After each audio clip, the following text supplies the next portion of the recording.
கணவன் மனைவி இடையில் அடிக்கடி சண்டை நடக்கிறது என்றால் அதற்கு 2 வகையான காரணங்கள் சொல்லப்படுகிறது.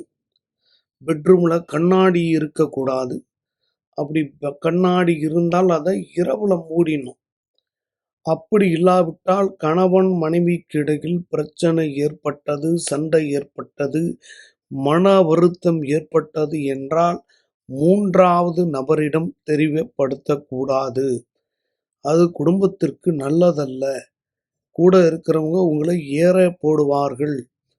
அது மட்டும் இல்லாமல் ஒரு கணவனோ மனைவியோ அதிகப்படியான கோபம் வருகிறது, கெட்ட வார்த்தை பேசுகிறார்கள் என்றால் உடனே சண்டை நேரத்தில் தண்ணி கொடுத்தோம்னா அந்த வார்த்தைகள் கட்டாகும், கோபம் குறையும்.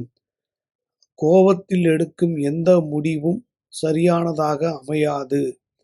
குடும்பத்தில் சண்டை சச்சரவுகளை தீர்க்கக்கூடிய ஆற்றல் 3வது மனிதர்களை விட தண்ணீருக்கு அதிக பலம் உண்டாம். கோபத்துல தண்ணி கொடுத்து பாருங்க, அமைதியாயிடுவாங்க.